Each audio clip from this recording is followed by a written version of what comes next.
Good morning Akola या कार्यक्रमात मी सूरज गोळे आपल्या सर्वांचं मनपूर्वक स्वागत करतो.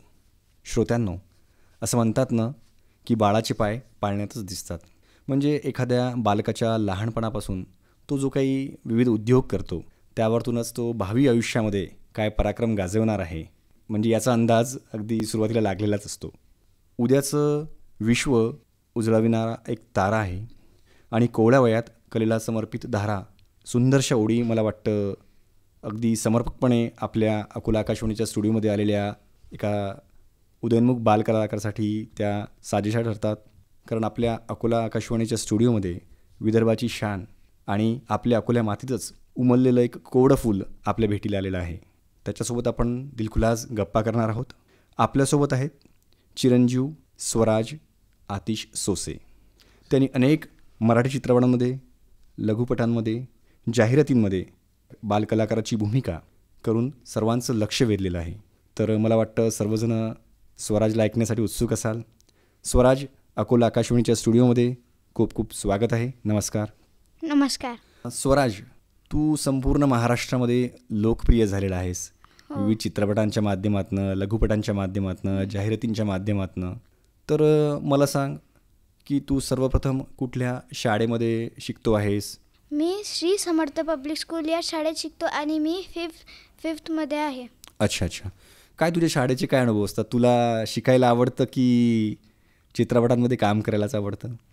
मला शिकायलाही आवडतं आणि चित्रपटांमध्ये कामही करायला आवडतं. अच्छा, मग तुझा आवडता विषय कुठला आहे बाळा? मराठी. मराठी विषय आहे. आणि तू कॉन्व्हेंटमध्ये शिकतो आणि तुला मराठी आवडतं आहे. अरे वा. मराठीबद्दल तू काय सांगशील? कशी आहे ही भाषा? मराठी एक चांगली भाषा आहे जी की आपल्याला एकदम फ्लुएंटली म्हणता येते आणि बाकीच्या भाषा कशा की ज्या एकदम अशा खडबड म्हणता येतात. बरोबर. म्हणजे आपली मातृभाषा आहे. आपल्याला त्याच्यातच सगळं काही शिकवलं जातं. लहानपणापासून आई बाबा आपल्याला त्याच पद्धतीने शिकवतात आपल्याला.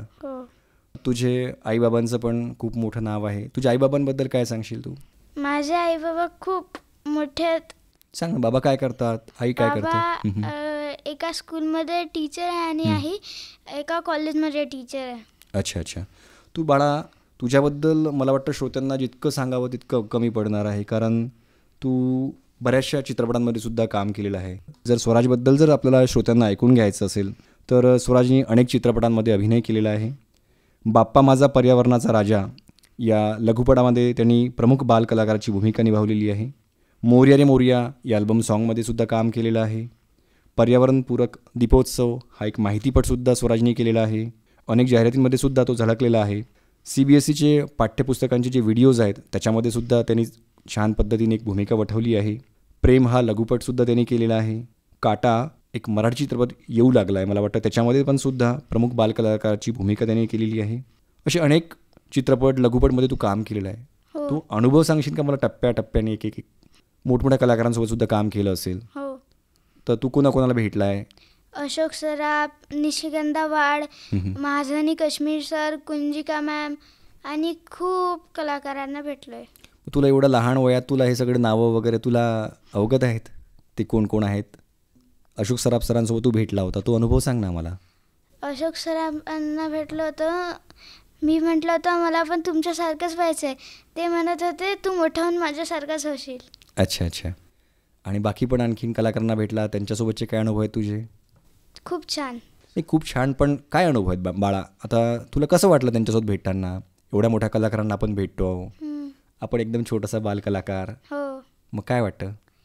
असं वाटतं हे आपल्या खूप मोठे आहे पण आपल्यालाही त्यांच्यासारखंच व्हायचं आहे मोठं होऊन. अच्छा, मोठं होऊन त्यांच्यासारखंच व्हायचं आहे. आणि मग ते पण तुझ्यासोबत अगदी फॅमिलीयर आई बाबा बोलतात तसेच बोलायचे का? हो.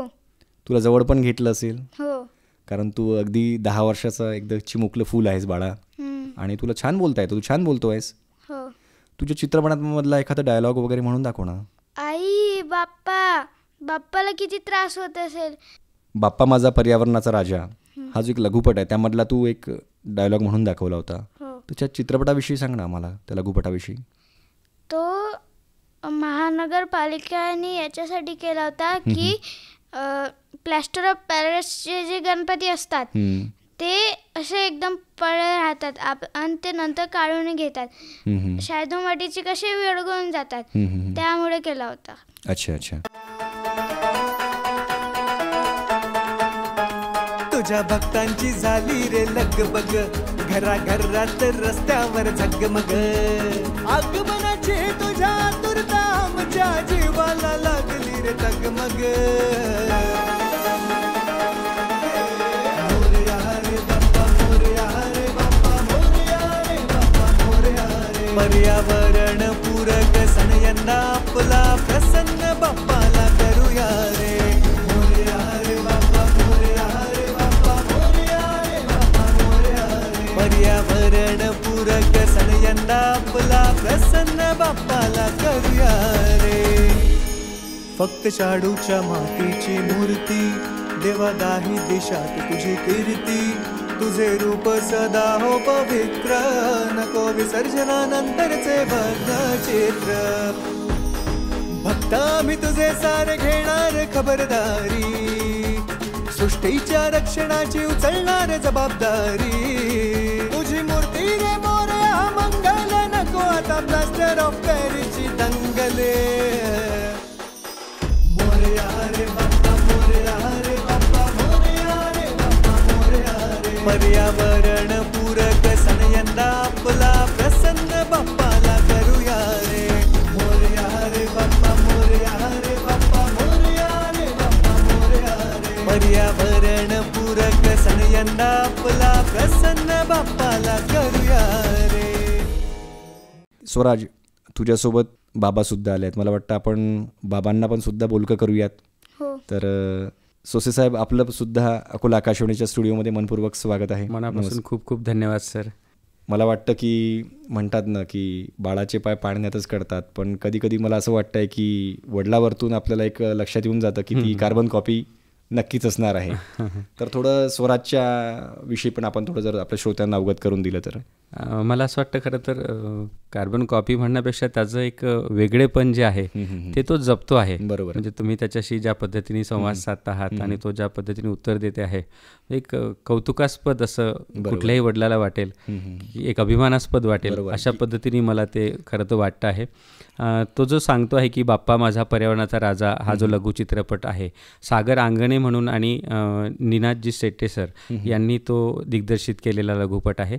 पनवेल महानगरपालिका, त्यावेळेला देशमुख साहेब त्याचे आयुक्त होते आणि त्यांनी आणि महाराष्ट्र शासन या दोघांनी मिळून तो लघुचित्रपट निर्मित केला होता. आणि त्याच्यामध्ये याला सुरुवातीला ऑडिशनसाठी बोलवलं गेलं, म्हणजे व्हिडिओ मागितले गेले, व्हिडिओ पाठवले आणि त्याच्यानंतर डायरेक्ट त्यांचं उत्तर आलं की याची निवड झाली. तोपर्यंत आम्हाला त्याची काही कल्पना नव्हती. आपल्याला स्वराजला पुढे आणायचं आहे आणि त्याला चांगली संधी मिळते आहे, याहून काही वेगळा आनंद नसतो. आम्ही त्याला घेऊन, त्याची आई आणि मी, आम्ही सोबत घेऊन गेलो. खरं तर मुळात त्याच्या आईने त्याला अभिनय शिकवलेला आहे. त्याच्या आई अभिनयाची अकॅडमीसुद्धा चालवतात अकोल्याला आणि त्यांचे अनेक विद्यार्थी चित्रपट क्षेत्रात आहेत. लघु चित्रपट म्हटलं की कोणी फारसं जायला बघत नाही. मग त्यावेळेला स्वराजला आपल्याला नेता येईल आणि म्हणून मग स्वराजला घेऊन आम्ही गेलो. तिथे गेल्यानंतर कळलं की प्रख्यात अभिनेते गश्मीरजी महाजनी सर ते प्रमुख भूमिकेमध्ये आहेत आणि स्वराज वडिलांची भूमिका करतात आहेत. त्यापेक्षा वेगळा आनंद नाही. दुसरी गोष्ट म्हणजे कुंजिका काळविंट मॅडम, जे शुभविवाह सिरियल सध्या सुरू आहे त्याच्यामध्ये त्या आहेत आणि त्या त्यांच्या आईच्या भूमिकेमध्ये आहेत. मग त्याची सुरुवातच अगदी मोठ्या स्टार मंडळीसोबत होते आहे. मुंबईसारख्या ठिकाणी चित्रीकरण होते आहे. फार मोठा त्यांचा बजेट होता त्या दिवशीचा आणि एका दिवसामध्ये अगदी 7 वाजतापासून सुरू झाला तो रात्री 1:30 वाजेपर्यंत तो सलग अभिनय करत होता, शूट करत होता. म्हणजे त्या कुठेही थकवा नाही, कुठेही त्याच्यामध्ये कंटाळवाणं नाही. त्याचं एकच लक्ष होतं की आता मला हा लघुचित्रपट पूर्ण करायचा आहे. बरोबर. आणि ते सगळं बघून आम्हाला खरंच आनंद झाला. मग त्याच्या आधी आणि त्याच्यानंतर अनेक चित्रपट त्यांनी लघुचित्रपट केले. तर एक आईवडिलाची अशी इच्छा असतं की मुलाला चांगल्या शाळेमध्ये आपण शिकवावं, मुलांनी चांगल्या पद्धतीने विद्या ग्रहण करावी, त्याने एक मोठा अधिकारी व्हावा. पण बऱ्याचदा आपण असं बघतोय की आपण एक वेगळ्या क्षेत्रामध्ये होतात, आपण वेगळ्या क्षेत्रामध्ये काम केलेलं आहे. तर तुम्ही या क्षेत्राला जवळून ओळखता. जी जी. तुम्हाला असं वाटलं का आपण आधीपासूनच आपल्याला मुलाला आपण इकडे घेऊन जावं? होय सर, म्हणजे क्षेत्र कुठलंही असेल, आपण जर जीव ओतून काम केलं तर यश निश्चितपणानं मिळतं. त्याच्यामध्ये सातत्य हवं असतं. म्हणजे तो अगदीच 1.5 वर्षाचा होता त्यावेळेसपासून व्यासपीठावरती काम करतो आहे, रंगभूमीवरती काम करतो आहे. म्हणजे पुणे, मुंबई, उत्तर प्रदेश, अशा दिल्ली, त्याच्या अशा अनेक राज्यांमध्ये सुद्धा त्यांनी अभिनयाने तिथल्या प्रेक्षकांना भुरळ घातली आहे. आणि मग या क्षेत्रामध्ये त्याच्यामध्ये ती गुणवत्ता आहे आणि त्याच्या आईचं पाठबळ आहे. त्याची आई स्वतः रात्री कधी ऑडिशनसाठी रात्री 12-12, 1-1 वाजेपर्यंत आम्हाला ती तयारी करून व्हिडिओ पाठवावे लागतात. तर त्यावेळेला जी मेहनत घ्यावी लागते तर ती आईवडील म्हणून आम्ही घेतो, पण त्याची मुळात इच्छा असणं गरजेचं आहे. ती त्याच्यामध्ये असल्यामुळे आम्हाला असं वाटलं की हा ज्याही क्षेत्रात जाईल त्या क्षेत्रात पुढे म्हणजे मोठाच होईल. मग अभिनयामध्ये तर आम्ही त्याला पुढे आणायचा प्रयत्न करतोच आहे, किंबहुना त्याला त्या संधी आपोआप मिळतात आहेत असंच आहे त्याच्या गुणवत्तेमुळं. आणि शैक्षणिक क्षेत्र आहे, तो निश्चितपणानं मोठा होईल असा आम्हाला विश्वास आहे, खात्री आहे. सोसाहेब, आपण बघतो की चित्रपटामध्ये काम करायचं असेल किंवा एखाद्या नाटकामध्ये काम करायचं असेल तर बऱ्याच काही आपल्याला डायलॉग डिलिव्हरीज असतात, मोठमोठ्या ॲक्टरसोबत काम करावंच लागतं. हा अगदी छोटासा, तर ते डायलॉग्स वगैरे त्याच्याकडनं करून घेणं वगैरे सगळं, कारण हे वय अगदी त्याचं निरागस वय आहे, ते खेळण्याचं वय आहे, तर तो बरोबर सगळं करतो का? हे खूप छान करतो. म्हणजे घरी एखाद्या वेळेला ऑडिशनचा व्हिडिओ करायचा असेल तर त्याला 1-2दा म्हणजे कट करून परत करावं लागतं, 3-4दा प्रॅक्टिस करावी लागते. पण ज्या वेळेला बाप्पा माझा पर्यावरणाचा राजा हा इतका मोठा सेट होता तिथे, त्या सेटवरची सगळी मंडळी मातब्बर होती, त्या ठिकाणी त्याच्याकडनं एकही डायलॉग डायरेक्टरलाही करून घ्यावा लागला नाही आणि आम्हालाही नाही. म्हणजे त्याला सांगितलं गेलं की हे तुला करायचं आहे, त्यांनी ते अतिशय म्हणजे उत्कृष्ट पद्धतीने केलं. तेव्हा आम्हाला कळलं की हा घरात असतो तेव्हा हा आपला मुलगा म्हणून नसतो, ज्यावेळेला तो शूटच्या सेटवरती असतो, चित्रीकरणाच्या स्थळी असतो, त्यावेळेला तो वेगळा असतो. म्हणजे तो पूर्णतः प्रोफेशनल म्हणजे व्यावसायिक कलाकार जसा असतो तसा तो अगदी आम्हाला भासतो. त्यामुळं त्याला त्या दोन्ही गोष्टी फार चांगल्या पद्धतीने जमतात आणि त्यामुळेच तो कदाचित सगळ्यांना आवडत असेल आणि त्यामुळे त्याला संधी जास्त मिळत असते. आणि शाळेमध्ये तो शिकत आहे. तू कुठल्या वर्गाला आहेस स्वराज? तू आता 5व्या वर्गाला आहेस तू. मग हे सगळं करत असताना आपल्याला कुठल्या तरी चित्रपटामध्ये काम करायचं आहे, लघुपटमध्ये काम करायचं आहे, आपल्याला मुंबईला जावं लागेल. मग शाळेला तर सुट्टी मारावं लागत असेल ना? हो.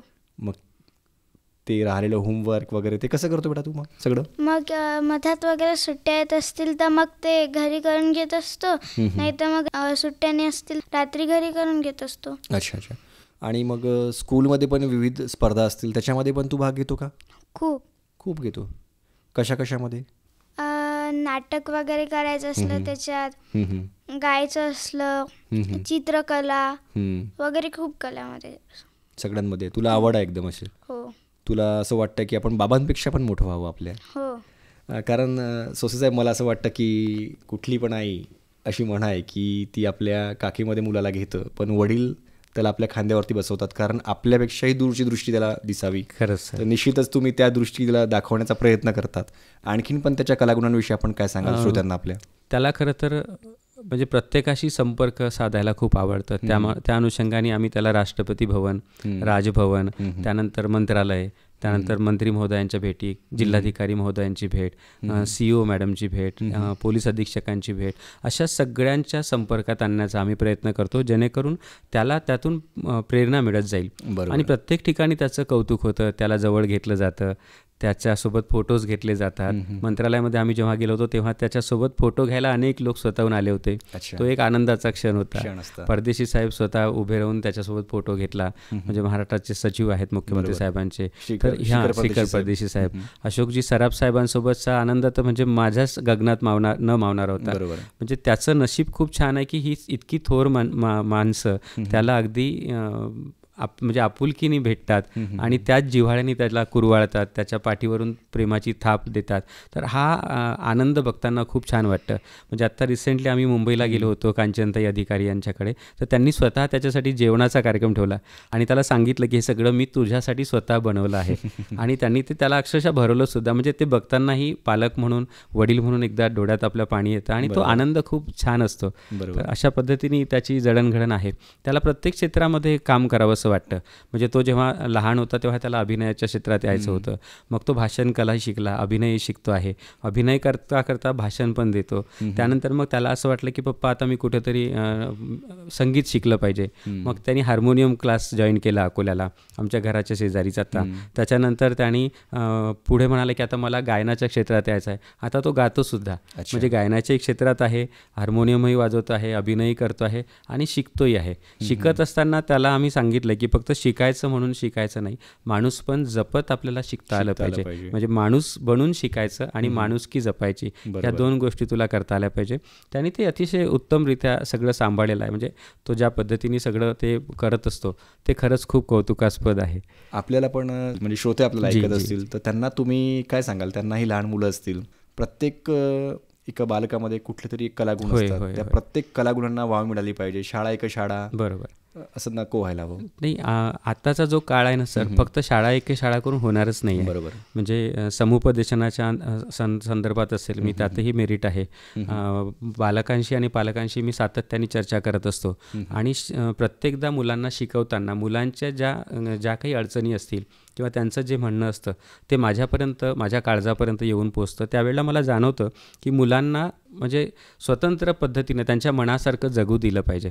त्यांना जर मनासारखं जगता आलं तर येणारा प्रत्येक मुलगा, म्हणजे जगातली सगळी मुलं आपलीच असतात, त्यामुळे जगातल्या प्रत्येक मुलांनी मोठं व्हावं हे आमचं स्वप्न आहे. आणि त्यासाठीच आम्ही दोघांनी वाहून घेतलं, मी आणि त्याची मम्मी, आम्ही दोघांनी वाहून घेतलं. आम्ही प्रत्येक पालकांना तेच सांगण्याचा प्रयत्न करतो की आपल्या मुलांमध्ये ज्या काही कला असतील त्या कलांना प्रोत्साहन द्या, त्याला फक्त बंधनात अडकवू नका.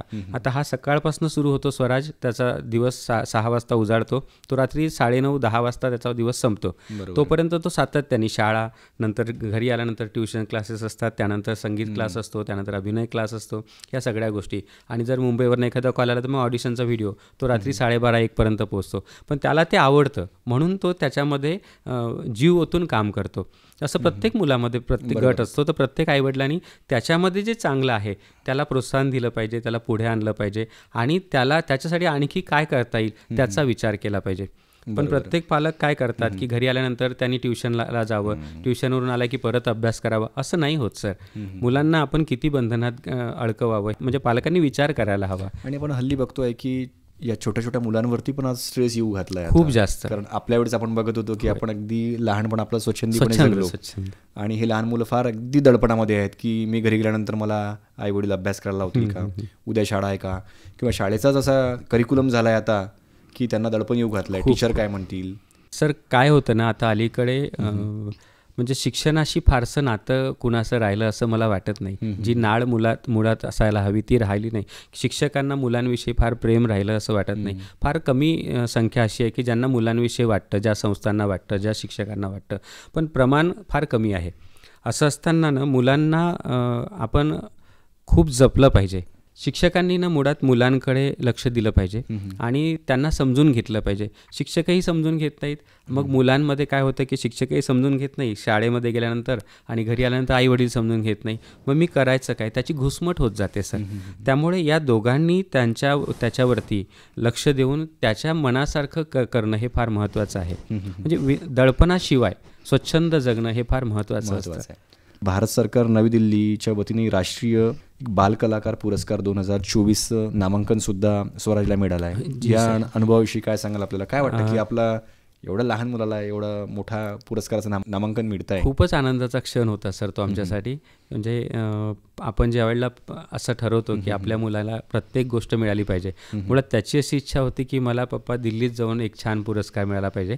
आणि तेव्हा ती जाहिरात आली होती, आम्ही त्याला प्रस्ताव दाखल केला. त्यानंतर जिल्हाधिकारी साहेब होते अजितजी कुंभार सर, त्यांनी छान पद्धतीने त्याचं शिफारसपत्र तयार करून 5 लाख लोकांपर्यंत बाप्पा माझा पर्यावरणाचा राजा हा लघुचित्रपट पोहोचला. त्या अनुषंगाने त्याचं छान कौतुक त्या पत्रामध्ये केलं होतं. तत्कालीन मंत्री महोदय 2 ते 3 मंत्री महोदयांनी त्याला शिफारस देऊन ते सगळं तो प्रस्ताव पाठवला गेला आणि त्याचं नामांकन झाल्याचं पत्र तिथल्या ज्या सचिव आहेत त्यांचं आमच्याकडे ज्या वेळेला येऊन पोहोचलं त्यावेळेला आम्हाला खरंच तो आनंद गगनात मावेनासा होता. म्हणजे ज्या वयामध्ये आपल्याला काय कळतं काय नाही अशा भावनेत आपण असतो. त्यावेळेला त्याचा तो सन्मानाचा तुरा जो आपण म्हणतो सर्वोच्च सन्मानाचा तुरा भारत सरकारचा राष्ट्रीय स्तरावरचा तो त्याच्यासाठी त्याचं नामांकन होत आहे. हा आनंदच आम्हाला खूप काही देऊन गेला सर. अच्छा अच्छा. आणि असे अनेक पुरस्कार त्याला प्राप्त झाले आहेत. त्या पुरस्कारांविषयी थोडं आपल्या श्रोत्यांना अखिल भारतीय मराठी चित्रपट महामंडळ आहे पुण्याला, त्यांच्या वतीनं टॅलेंट कट्टा नावाची एक त्यांचीच एक शाखा आहे. त्याच्या वतीनं फार मोठा सन्मान सोहळा पुण्याला होतो. त्याला दस्तूर त्यांचे अध्यक्ष जे आहेत मेघराज राजे भोसले साहेब ते सुद्धा उपस्थित होते. मोठमोठे अभिनेते होते आणि त्यांच्या उपस्थितीमध्ये त्याला तो सन्मान त्यावेळेला मिळाला. हा खरं तर खूप मोठा क्षण आहे. त्याच्यासोबत त्याला पुण्याला, मुंबईला, धुळ्याला, अकोल्याला, त्यानंतर उत्तर प्रदेशमध्ये कोंच इंटरनॅशनल फिल्म फेस्टिवल आहे त्याच्यामध्ये सुद्धा त्याला सन्मानित केलं गेलं. त्यानंतर औरंगाबाद येथे छत्रपती संभाजी महाराज नगर पूर्वीचं औरंगाबाद, तर त्या ठिकाणी सुद्धा रील्स इंटरनॅशनल फिल्म फेस्टिवलमध्ये त्याला जर्मन, जापान, चीन अशा वेगवेगळ्या देशांमधल्या लघुचित्रपटांमधून भारतामधून सगळ्या जगभरामधून बाप्पा माझा पर्यावरणाचा राजा हा लघुचित्रपट प्रदर्शित झाला आणि त्याला पहिल्या क्रमांकाचा पुरस्कार मिळाला आणि त्याच्यामध्ये याला बालकलाकार म्हणून सर्वोच्च सन्मान दिला गेला. ती ही एक आमच्यासाठी खूप मोठी गोष्ट आहे आणि याही पुरस्कारांमधून प्रेरणा मिळते. आम्हाला वाटतं की सगळ्यात मोठा पुरस्कार जो आहे तो तुमच्यासारखी सगळी मोठी माणसं ज्या वेळेला त्याच्या पाठीवरती प्रेमाची थाप देतात किंवा शुभाशीर्वाद देतात किंवा रसिक प्रेक्षकांमधून जेव्हा आपसुकच प्रश्न येत म्हणजे फोन येतात त्याच्या कौतुकासाठी किंवा अनेक मोठमोठ्या कार्यक्रमांमध्ये त्याला उद्घाटक म्हणून प्रमुख पाहुणे म्हणून बोलवलं जातं. मला वाटतं तो पुरस्कारसुद्धा तेवढाच अगदी मोलाचा असतो. तुला काय वाटतं एखाद्या मोठ्या कार्यक्रमाला बोलावलं स्वराज, तर तुला काय वाटतं की आपल्यापेक्षा खूप मोठी मोठी मातब्बर मंडळी इथे आहे आणि आपण येऊलच असं वाटतं की आपण एवढंसा कलाकार पण ते मोठे कलाकार, मग आपणही यांच्यासारखंच मोठं होऊन तसं व्हायचं. अगदी बरोबर. असं म्हणतात ना, लहानपण देगा देवा, लहानपण देगा देवा, मुंगी साखरे चारावा, मुंगी साखरे चारावा. तुकोबाणी म्हटलंच आहे सोसे साहेब की मनुष्याने सदैव नम्र राहायला हवं. किंबहुना लीनपणानं वागलं तर जीवनाचं सार्थक झाल्याशिवाय राहत नाही. आणि मला वाटतं तुमच्या शब्दांमधनं पण सगळं काही त्याला तुम्ही अवगत करून दिलं आहे हे, अगदी नम्रपणे राहायचं. आणि आपसुकच आपण जितकं नम्र राहू तितकंच आपल्याला दैव देतं असं म्हटलं जातं. खरंच आहे सर. तर जाता जाता तुम्ही काय सांगाल की स्वराज भविष्यामध्ये काय काय करू इच्छितो? स्वराजच्या संदर्भात सांगायचं झालं तर मी आता म्हणालो आपल्याला की त्याला प्रत्येक कला अवगत करावीशी वाटते. त्याला नृत्यही आवडतं, त्याला संगीतही आवडतं, त्याला अभिनय आवडतो. सोबतच त्याचं एक जे ध्येय आहे म्हणजे आपण अलीकडे कुठल्याही मुलाला विचारलं तर काय व्हायचं अजून ठरलं नाही असं असतं, पण तो अगदी ठाम आहे की मला फॉरेस्ट ऑफिसर व्हायचं. UPSC च्या द्वारेच मला त्याच्यामध्ये जायचं आणि मग मला प्राण्यांशी आणि झाडांची मैत्री करायची. मला माझं जीवन जे आहे ते संपूर्ण जीवन मला झाडांसोबत आणि प्राण्यांसोबत व्यतीत करायचं आहे. जंगलामध्ये, रानावनांमध्ये भटकंती करून मला त्यांच्या अगदी जवळ जायचं आहे. पण जवळ जाताना मला UPSC करायचं आहे हे सुद्धा जास्त महत्त्वाचं वाटतं. त्याला ते वाटणं, त्याला स्वतःहून वाटणं हे फार महत्त्वाचं आहे. दुसरं आपण आत्ता म्हणालात की विनम्रता ही फार महत्त्वाची आहे. तर माणूस पण जपलं पाहिजे, माणुसकी जपली पाहिजे, माणूस म्हणून आपण जगलो पाहिजे हे आम्ही त्याला सांगतो. पण तुम्ही जेव्हा त्याला विचारलं, मला खूप कौतुकास्पद असतात त्या गोष्टी आणि पालकांनी सुद्धा या गोष्टी बारकाईने पाहिल्या पाहिजेत. मलाही कदाचित कल्पना नसेल की हा असं उत्तर देईल. तुम्ही त्याला म्हणालात की तुला कसं वाटतं इतक्या मोठमोठ्या लोकांसोबत राहून, तेव्हा तो म्हणाला की मला त्यांच्यासारखं मोठं आणखी मोठं होतं आलं तर खूप आनंद होईल. म्हणजे ही जी विनम्रता असते प्रत्येकामध्ये ही खरंच असली पाहिजे आणि ही असेल तर जगामध्ये आपल्याला कुठलीच गोष्ट मिळवणं कठीण नसतं, फारसं कठीण नसतं. स्वराज, बाबांनी सांगितलं की तुला UPSCच्या माध्यमातून फॉरेस्ट ऑफिसर व्हायचं आहे, म्हणजे इंडियन फॉरेस्ट सर्व्हिसेस तुला करायचं आहे. तर तुला हे जंगलांबद्दलचं प्रेम कसं काय? तू कधी गेलाय का जंगल सफारीला, जंगलांच्या सहवासात म्हणजे वनांच्या सहवासात राहिलाय का, निसर्गाच्या सानिध्यात? अच्छा, कुठे कुठे जातो मग तू? आपल्या अकोल्यामध्ये नाही गेलोय. मग कुठे गेलायस? हेमलकसा वगैरे खूप जागे. अच्छा, अशा ठिकाणी गेलेला आहेस तू. आणि तुला भविष्यामध्ये मोठा एक ॲक्टर व्हायचा आहे आणि सोबतच फॉरेस्ट ऑफिसर पण व्हायचं आहे. तर तुला त्याच्याकरिता खूप खूप शुभेच्छा बाळा. असाच तू छान छान पुढे भविष्यात कार्य करत राहशील, अनेक चित्रपटांमध्ये काम करत राहशील. अकोल्याचं नाव, आईवडिलांचं नाव आणखी मोठ्या स्तरावरती, जागतिक स्तरावरती घेऊन जाशील. आणि तू अकोला आकाशवाणीला आला आहे, ही मुलाखत देतोय, तुला काय वाटतं अकोला आकाशवाणीमध्ये येऊन? खूप छान वाटलं. काय वाटलं अकोला आकाशवाणीबद्दल? तू ऐकत असतो आकाशवाणी? हो. ऐकत असतो. काय आपली फ्रिक्वेन्सी आहे? 102.4 मेगाहर्ट्झ. मग तू ऐकतो नक्की आहे ना? हां. अच्छा अच्छा. तर सोसे साहेब, तुम्ही स्वराजला घेऊन इथे आलात आणि स्वराजने छान दिलखुलासपणे, तो फार छोटा आहे पण त्यांनी अगदी समर्पकपणे उत्तर दिली आहेत.